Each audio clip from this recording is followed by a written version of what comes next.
Welcome back, everybody. Another Working Brother Talks. This time we've got George, but before we bring him on, I just want to give a shout out to my friend John Woo, also known as the Mastermind. He's got a website where you can find him. Look him up, John Woo, aka the Mastermind. He is responsible for the music that you've been hearing and is also responsible for all the music in my other videos as well as the upcoming videos. Now that we've got that out of the way, George, welcome back with another yawn. Excellent. Yeah. Death by PowerPoint. You're getting ready ahead of time. Yeah. Well, we had to have the worst comedy show and the most boring PowerPoint YouTube videos were combined. Excellent. Yeah. You don't get material like this anywhere else on YouTube or any other platform. Yeah, Shall thank we God get for right that. to it? We've got part two lined up and ready. The expansion of NATO and a budding bipolar world, as promised, with some added graphics and some extra information. George, you're Yeah. in Thailand, so I decided to Yes, dress I am. as casually, so I could feel the holiday vibes and the island vibes of Thailand. Lucky you. Yeah. How lucky we are that you're taking time from the beach and Thai food to teach us about geopolitical strategy. Do you want to take it away? Yes. Yeah. So we're going to continue. We're just going to go by sections. This was the slide set I did. From last May and June of last year, and then I was going to do it on the Felix Rex show, and then I went on my motorcycle trip and never got back to it. But we've revamped it because we've had the 1 year anniversary of the Russo-Ukraine war, and it was I saw that Bill Kristol and Applebaum video, and I listened to a whole bunch of CSIS. The comments, strategic the comments were hilarious. There were some comments that were hilarious about that, both on your channel and my channel. I just think it's like the Applebaum stuff is comedy gold. Comedy gold. Yeah. So I was listening to some CSIS, that's Center for Strategic International Studies. It's Brzezinski's old think tank in DC. So these think tanks are just doing nothing but just gaslighting and not talking about anything that's actually geopolitical. It's always psychological projection. Putin's crazy. Putin attacked for no reason. It's 100% Putin's fault. And the actual geopolitical, geostrategic issues are never delved into. Like I mentioned yesterday, there's some really good infrastructural shows, and real life lore is pretty good. And in fact, actually, as far as talking about, because he does a show called the Crisis of German Energy Needs or something like that, and a similar movie for a similar video over the I haven't seen it. The problems of much like that the problems of Russia. Much like the commenter who said he unsubscribed. Much like the commenter who said he unsubscribed, like that channel has gone so narrative heavy that it's just impossible to bear as somebody who actually pays attention to what's actually going on, you know? Yeah, but he did a video on the German need for energy, and he did a video on how Russia has lots of energy, but all the pipelines and ports go through choke points that are surrounded by the United States. He did one on China that was really good, on how China was dependent on Middle Eastern oil, and then they've been spending a lot of money on infrastructure. Again, the part that I don't like about his video, and this goes with a lot of them, there's a lot of great videos, but every now and then they have to throw in that Putin attacked for no reason thing. I mean, in a video that should be just about infrastructure, they keep on throwing in these psychological narratives that, yeah, it's psychological projection, but they do it to get money, because otherwise whoever's sponsoring their videos wouldn't fund the channels. Yeah. So obviously, which is low budget and low production value as our videos, it's really obvious that nobody is funding us, and with the content, nobody will. Yeah. So that being said, let's get into this here. We got Don't a lot forget of to slides. subscribe. We'll try to get. That helps. Yeah, we've got a bunch today for like, you share, people. subscribe. And check out the Patreon if you feel like it. Here is part 2 as promised. Do you want to take it away? Yeah. So this is about the expansion of NATO and the budding bipolar world. Going to the next slide. And you get Kennan's 5 original industrial power centers. I just wanted to throw this in as a little bit of a prelude here, because we're going to conclude with it at the end. Mm-hmm. And I don't want people to get bogged down in detail. Plus, this is a geopolitical analyst show. Most of the other channels are just comedy. Geopolitical. Hold on, let me finish. Are geopolitical news shows. This thing is basically how to train analysts on how to do geopolitical studies. All right. It's actually a masterclass in geopolitics, if you ask me. It's a masterclass in geopolitical analysis. It is. Yeah. Yeah, because you're getting the geopolitical studies majors and the IR majors don't know enough about the old school economic and development theories. They don't know enough about the old school post-Mackinder geopolitical theories, and I do all of that. Mm-hmm. So anyway, we're going to blast through this. The original, George Kennan was the ambassador for Russia, for the Soviet Union in 1947, right after the war. And the story about him was the Treasury Department had sent him a telegram asking him about what's going on in Moscow and how come they don't want to join the IMF. And he sent back a long telegram. And then that was in 1947. And he was talking about breaking apart and containing Russia. So he's the father of containment. We're going to do a separate video on the history of that. But for right now, his 1949 to 50 statements where he's talking about the priorities of the United States after World War II. So he focuses on 5 industrial power centers. Now, for the people, the viewers need to go watch the 6 power center videos I did with Felix Rex and Working Brother. This is actually backing up to give a little bit more background for that.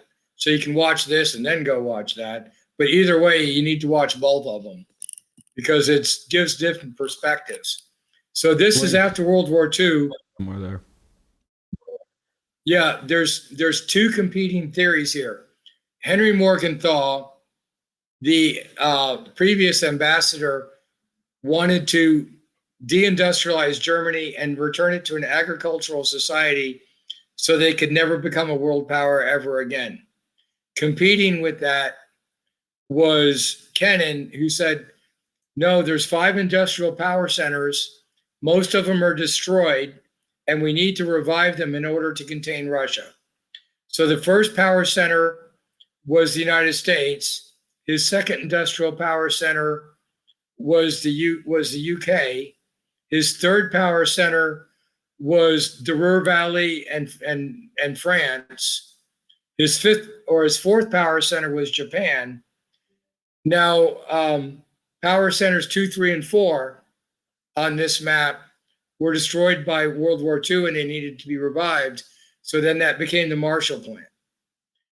Power Center 5 is the newly industrialized Soviet Union. So that's the original one. During the 1950s, Yeah, go on to the next slide. I'm trying to figure out what maps present best in this. So this is the Amerocentric plan. So Power Center 1 is still is North America in this. Power Center 2 is Western Europe. So you're lumping in France, Germany, and the UK, and why not? Mm-hmm. Power Center 3 here is Japan. Now, Power Centers 1, 2, and 3 are in the Western camp because we won the war with Japan. Mm-hmm. So Power Centers 4 is still the Soviet Union. Power Center 5 here in the mid-50s, Mao Zedong and the Communist Party defeated Chiang Kai-shek, and then they went on an industrial program with the help of the Soviet Union. So even though it was a barely industrialized country, it still had 1 billion people in it. So by the mid-1950s, the 5 power centers became revised to this basic 5 power center map. And then we move on to the 6 go power on to the center. next map. Okay, well, we're going to get to the 6 power center here. This is a Russo-centric map. It's a 6 power center map, but the United States in the Russo-centric map would be power center number 6, and it didn't fit on the map. Mm-hmm. But so in the Russo-centric power center theory, Russia's power center number 1, Germany is power center number 2, India is a newly industrialized power in power center 3, China is power center 4, and Japan is in power center 5. And then power center 6 would be North America. Mm-hmm. I post it that way because, let's see. When you start, when we get to the oil maps, let me tell you what map to go to.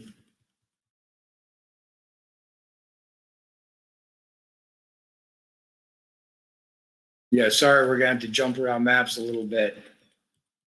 Yeah, it's okay. Our viewers are probably used to it, especially when you come on. We know what we're expecting, and it's well worth the wait. Let's put it that way. Yeah. So yeah. So go to map. Okay. Go on. Go to map 40.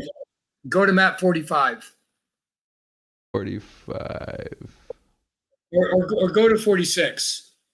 All right. 46. There we go.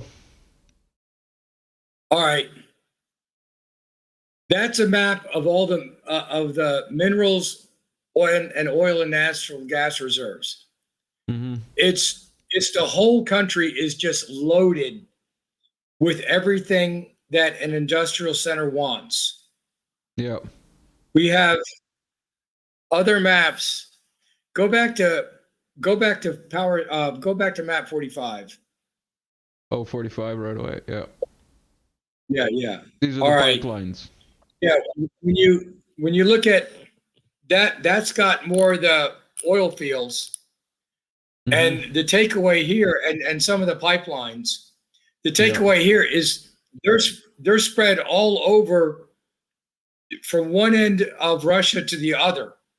Mm-hmm. So with that being understood, you get how Russia can be the energy supplier to every Eurasian industrial power. All right, go back to slide 27 or 28? Yeah, go back to where we were. I just wanted people to see what kind of how those power centers are arrived at. Maybe I should do the power centers on top of one of the other maps. I kind of revamped this slide set really quickly over the past couple of days because I got to show to do. If anyone's a graphic artist and wants to like help George out, hit us up in the comments. You know what I mean. Don't forget to like, share, and subscribe. Well, so far it's a tag team of people helping me get stuff out. Yeah, we had Felix and Michael, and then Jonathan and Matt Bracken. We had Constantine and Goran. We had Joaquin Flores come in and help out. Now you're helping out, and Kyle of Monster Consortium is helping out. Yeah. It's an excellent topic that needs to get out. I mean, your analysis is quite how should I say, all encompassing or overarching, as you put it in one of the older videos. Let's see, 16 minutes in. I will put a link to that video up there. Okay, so just to let you know, so the original containment theory, go to the slide that says mid-1950s.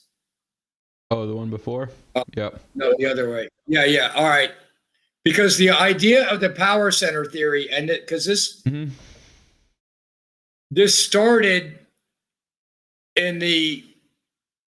started with Kennan in the 1950s, but he gets it from Mackinder, but he really gets it from Nicholas Beekman, who takes Mackinder's heartland and periphery, or sea power versus land power dual dichotomy theory. And Speakman really focuses in the 1930s on how to contain Russia and how to work what he calls the buffer zones in the Middle East, Central Asia, and in the Pacific Rim. Because he was a merchant marine with the Dutch, so they were sailing ships through the Suez Canal and through the Indian Ocean and Straits of Malacca and all of that. So the idea is to on this map here, the idea is to surround Russia in Power Center 4 and separate Russia and China China's in Power Center number 5, work into the Central Asian stands and separate them. Okay, this plan is even more important because ever since late 90s, 2000s, China's really developed a Silk Road strategy. I've been talking about that all year on the Felix Rex channels and all the other ones I've been on. Yeah, they really tried to build.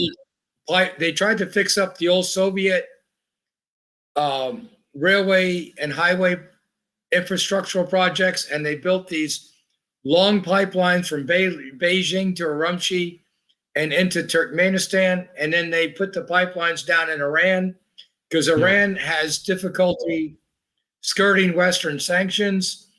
So China is willing to help. If China has pipelines going all over land and the U.S. Navy can't interdict them, they would have to bomb them. That would be a real escalation. So a lot of people think that the United States was in such a hurry to fully invade Afghanistan because then you have Bagram Air Force Base, right in Central Asia where it could easily bomb all the infrastructural projects. On the other videos, I said, well, then, the same people who argue that, it's all conspiracy theory, by the way, because this is a comedy show. But then we got to throw that in there. So, and Russian propaganda. Yeah. Don't forget. So, yeah. Time traveling Russian propaganda. Like, what did we discuss in that one video? It was like 120-year-old Russian propaganda that was obviously time traveled back into British universities. Yeah. All the books I cite are from major university school syllabi. So the idea here is, if you're going to do a destabilization strategy, with Operation Cyclone that we already mentioned with Zbigniew Brzezinski in the other videos. The idea was to arm the Sunni Wahhabi terrorist organizations. They call it the Mujahideen, but it's all violent extremist organizations. Is for them, instead of the United States blowing them up, funding the terrorist organizations to blow it up. Yeah. So there's a lot of stuff blowing up all over the world right now, and trains derailing. So that we're into World War III. When you get into big trail derailments like the one in East Palestine, Ohio, you have to start wondering how much of that is sabotage, how much is it by accident, because the government's not talking. Yeah, nobody's talking. Anyway. Yeah. Or helping. FEMA was like, no, thank you. You're good. You don't need anything from us. Comedy show. Yeah, pretty much. Anyway. So pretty much. Shall we move on? Yeah, the idea is to get in between power centers 4 and 5. So let's go to the 6th power center theory. You're on to what? Yeah. Yeah. All right. So yeah, this is actually the beginning of the slide set here. I wanted to open up with those maps so people could get a visual, because they said I jumped into the 6th power center doctrine without explaining what the earlier 5 power center theory was and how this thought lineage evolved. So this, since there's a whole bunch of news channels, I'm focusing totally on grand strategies and geospecific thought, but with real geospecific thought of actual Pomesian dime analysis. That's political, military, economic, social, infrastructural, and informational. And dime is diplomatic, infrastructural, military, and economic, because they all kind of go together. Once you have infrastructural integration, you have economic integration, then you have diplomatic integration, and you're going to need your military, to protect your assets that you spent a lot of money on. So you get the military integration as a byproduct of all of that. So here we went over the Russian strategic plan, because if the United States plan is to surround Russia's ports and pipelines and put favorable governments that will then charge tremendous transfer fees or disallow the pipelines altogether, then what's the Russian counter strategy? Well, you're going to have to sell oil and gas someplace else, or you're going to have to build pipelines underneath the seabeds. So the elections can't be rigged under the sea, but then they get blown up. We did videos on the Nord Stream pipeline already. We did the old Bruzma pipeline last night in 1989, or when did that blow up? In 1984? No, but before 1989. But then Alfred Haasen was assassinated with a very highly sophisticated hit. And again, the common theme, it doesn't matter whether the pipelines blow up in Russia or outside of Russia. The point is to stop Russian oil and natural gas from integrating with Germany, and then Germany eventually paying in petrodollars, because in the United States loses a lot of controls. They lose middleman money, and then they lose their ability to sanction and control intellectual property in the global multilateral organizations as well, including the UN and the EU. So that's the backdrop of the slide set for the people who haven't watched the previous videos. So what's the Soviet Union trying to do? Instead of the European Union, especially after the 2014 Maidan Revolution, they know they need to integrate not with the West, but they need to integrate with the South and the East. You mean Eurasian Union? You misspoke. You said Soviet Union. You mean Eurasian Union? What is it trying to do? No, I meant the European Union in the West. So they invented the Eurasian Economic Union, and then you have the infrastructure to trade the goods, but you still need a currency to handle the transactions. So China started the Shanghai Cooperation Organization that is pushing with the BRICS nations. So all of this is occurring, and it's the 2014 Euromaidan revolution and the shenanigans that they pulled in with the bait and switch European Union Association Agreement, where they tried to pull a fast one and make Yanukovych look stupid. And then they already had the Euromaidan protest and riots. They already had them on speed dial. That obviously was already planned because they had 10,000 people there in 6 hours. So it's pre-planned. Before that, we had the Arab Spring going across North Africa and the Middle East. So the National Endowment for Democracy and these other organizations getting with these, they're playing off ethnic and religious rivalries in different political organizations with one another. So after the 2014 Maidan Revolution and the Arab Spring, it freaks out the leaders in Central Asia and, well, just all over Eurasia, and they start actively trying to integrate. What I haven't discussed here that I've discussed in other videos and other papers I've done, well, from 2010 on, is let's not forget here, I haven't talked about it recently. Turkey, their strategic plan is to go have a pan-European union, a pan-Turkic union, and integrate across the Caspian, and the Armenians are in the way. And the Russians are blocking the pipeline from going underneath the Caspian. So the Turks want to actually get into Central Asia, and the Americans are trying to block all these countries from integrating. So it's not just Russia and China. Turkey is very much a big player in this. All right, so let's go to the next slide, set of the battle maps. All right. That's an updated battle map of Defense Asia politics. When this slide set was originally Asia. Make sure you follow I'm sorry. on Telegram. No, that's the way he says it. That's the way he says it on the intro to all his videos. It's always Defense Politics Asia.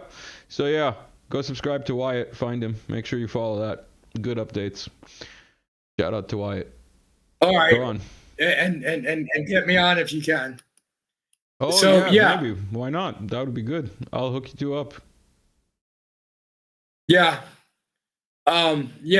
The delay here, we're kind of stepping on each other, but anyway, this had a, I took off the old battle map because this was from June.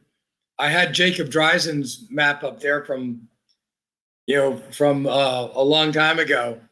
But yeah, there's a ton of different channels that cover the Ukraine war specifically. We got Rube Bruins and Michael De LeBrock on my own Telegram channel. They do that, they cover that also. So with as many people. We've had Rubru as a guest. I'm going to put a link somewhere in here. Yeah, there's a link. 29 minutes in. So just taking notes so I can put the right link where it needs to be. Yeah. So we did. So there's plenty of people doing that. So that's why ever since I've been on the Felix Rex show, since I do my unified behavioral theory, which is an overarching method of analysis, now I do overarching regional analysis because that's how it breaks down in schematic form. All right. So yeah, I'm focusing on the wider issue. That's Jack Matlock's book. A bunch of people have been against the expansion of NATO. Mm-hmm. They really wanted to leave Eastern and Central Europe as a neutral zone and only economically integrate it and have free trade go in both directions. See, that's not discussed. The Euromaidan European Union Association Agreement had the bait and switch where it was free trade going west and no trade going east. And then it had the FMS OSCE, OSCE, Office Security Cooperation Europe, FMS, foreign military sales. It had the NATO standards rider in it, which is why it was totally unacceptable to Yanukovych and totally unacceptable to Putin, because then that puts NATO tanks and the Azov Battalion and the Zavoda Group and right sector right in Mariupol within tank driving distance of its only warm water seaport at Rostov-on-Don. Mm-hmm. And the average viewer may not know this. The average college-educated person, very few of them will know this in the West. In fact, almost none of them. So, yeah. But the Yale Grand Strategies classes know it, and the U.S. National War College knows it, and the Naval War College knows it, and the Grand Strategies classes at Harvard know it. So Putin's military response to that was an absolute certainty. You know, this hogwash about Putin attacked for no reason out of the blue. No, it was 1,000% anticipated. And so I've mentioned, this is John Matlock's, Jack Matlock's book. Yeah, I was talking about the baseball pitcher, John Matlock, but it's Jack Matlock, the ambassador. He was talking about, in his more recent articles, he was there. Baker promised Gorbachev not 1 inch farther. Mearsheimer talks about that. Stephen Cohen talks about that. And Ray McGovern talks about that. I mentioned that in the other things, but I throw in Matlock's book.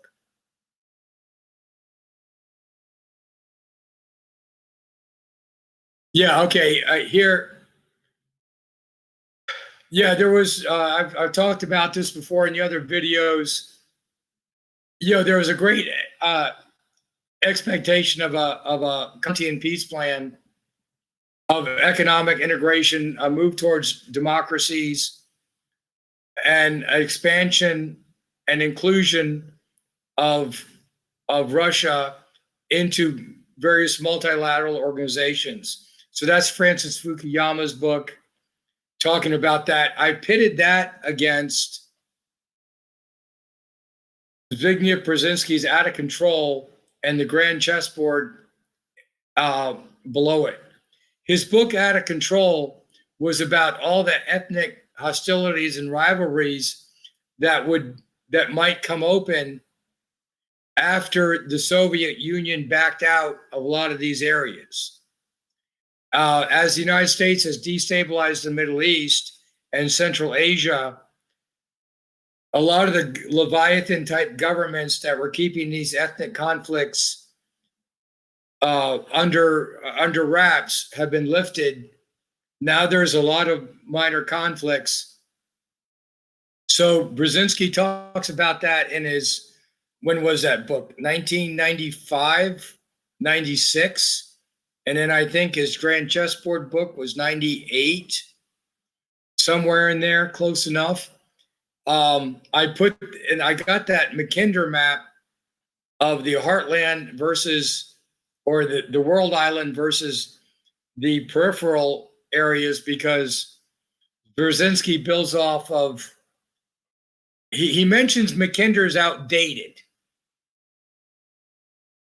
He doesn't mention Speakman in the book, as far as I know, but he makes a Speakman argument.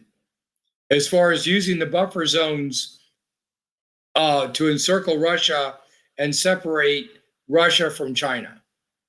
So he discusses those facets in that book. And I kind of think that he doesn't mention Speakman on purpose, and that is to keep the ulterior motives of U.S. policy from the American public. So, building off of Wesley Clark's videos that we had and the videos that we did yesterday, Wesley Clark was asking the question, these people, there's a policy coup, these neocons have taken over the government. He knows who they are. He knows the individuals for years, but he's not really sure how this was, how this came about. What I'm offering in conjunction to complement those videos is this academic insight of where these books come from and what universities started these courses and teach them today to some extent. So let's go on to the US Five Eyes versus EU BRICS.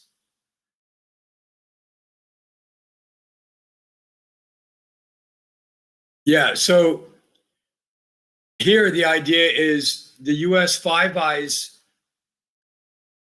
coalition is going to represent the US, UK, sea power coalitions.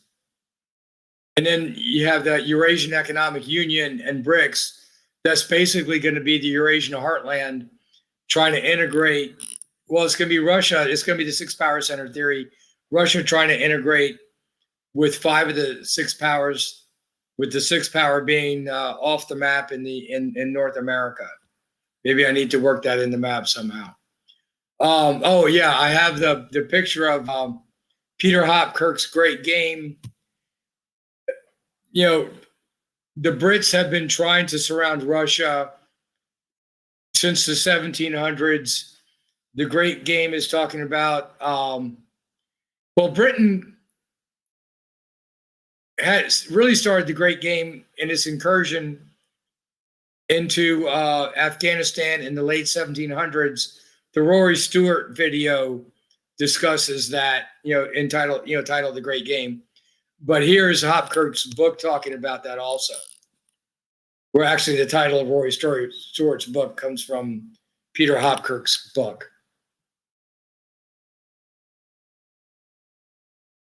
Yeah, so just to conclude that slide set, I traced the grand strategies theory from Mackinder to Speakman to Kennan to Brzezinski to Wolfowitz, and that we covered the Wolfowitz and the Rand documents in the previous videos. We're just backing up to show the entire thought lineage. And then we also mentioned in the previous videos how to integrate Germany and Russia was discussed by a guy named Ratzel in Germany in the 1930s and Haushofer in the 1930s. And more recently, it's been discussed by Dugan, even though Dugan wants to integrate with the powers, kind of like I said, but his 1998 or 1999 book? You mean the philosopher who shall not be mentioned? The philosopher that shall not be mentioned. Yeah, the philosopher that should not be mentioned, yeah. He starts talking about breaking apart China in different, along its ethnic groups. Because you would break away. Well, East Turkestan is Xinjiang province that Turkey would like to get back.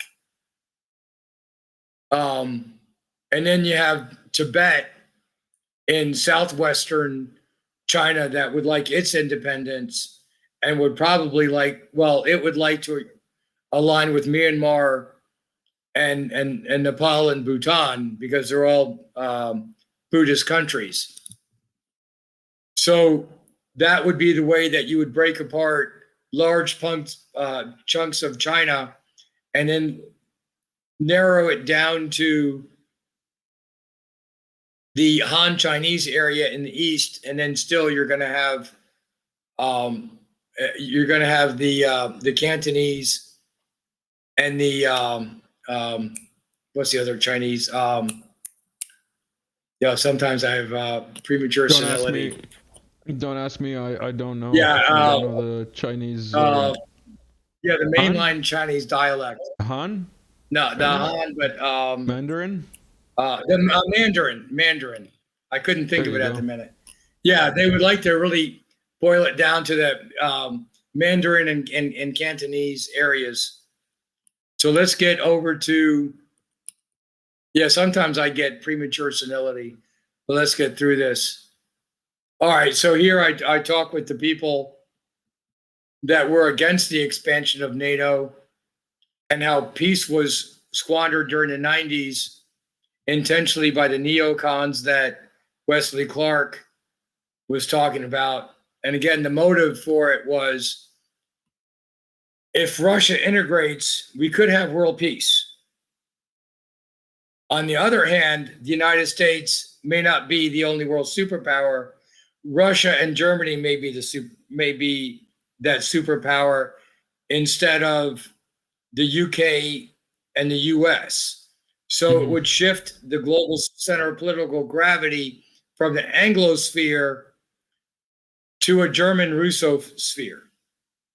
Because then you're talking about integrating not only East and West Germany again, but what they really are afraid of is that pipeline integration with the German-speaking parts of Switzerland, Liechtenstein, and Austria, and also the whole Danube River Valley countries, because if they all left to petrodollar, the global demand for external dollars would collapse. A lot of the controls and sanctions that the United States uses to bully countries into doing things would be lost. So when I say petrodollars, I'm really talking about a lot of tools that the United States uses to keep other people in line. Like Obama started the FATCA, the Financial Assistance Tracking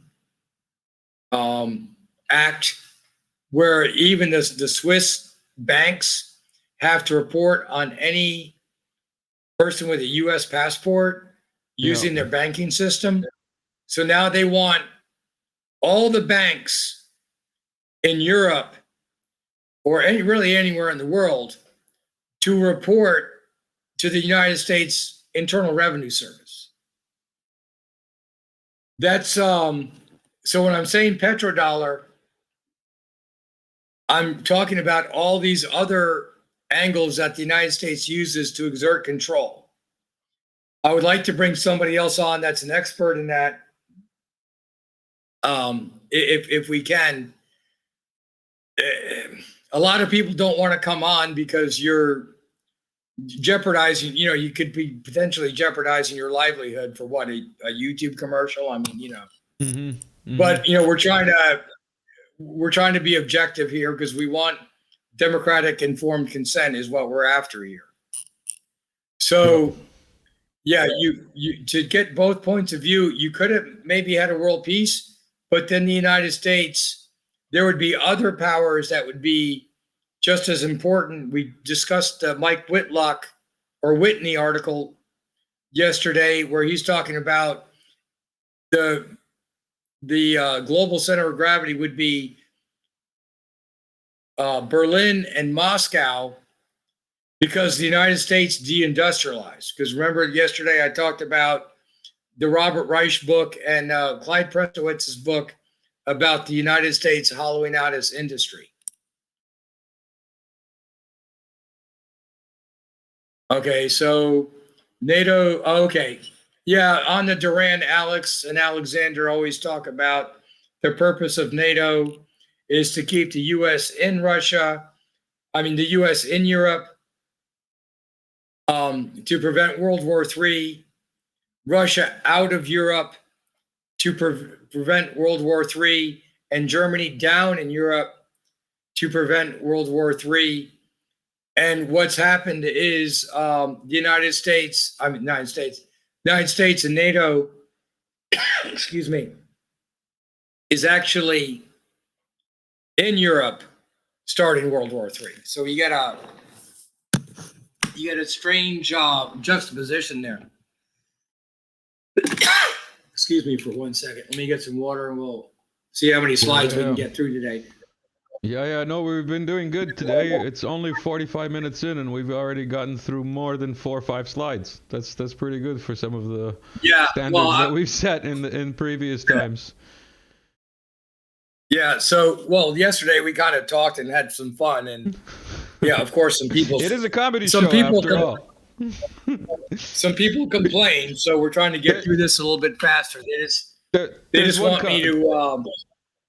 There's one commenter who really appreciates our comedy on this comedy show. Like he says it's very informative comedy. Yeah. So in this, just to end the content piece one, the gamble is the gamble is the United States wouldn't be the only superpower, and a lot of those countries in Eurasia were super corrupt. So Wolfowitz, Rumsfeld, Cheney, they have some valid points. I'm not saying that they don't. They did. It's just working out that it's backfiring. But you know what they say, hell is paved with the road to hell is paved with good intentions. But there's other ways. The other thing is that Jeffrey Sachs talks about is these neocons in the Clinton administration and the neoliberals actually put these oligarchs in charge over there because it's easier to rule a few people. Richard Audie. Oh no. Are we having technical problems? It looks like George's internet in Thailand has been hopped onto by somebody else in the building or in his hotel. Oh well, I guess we will pause it here. We'll thank George in absentia, and we'll hook up with him immediately after we stop this recording. Let's have another shout out to John Woo, the mastermind. Where's the TV? There it is. John Woo, the mastermind. Find him and check out some of his music. Here it is. Taking us out as always. Thank you everybody who stuck around. We will be back. Goodbye.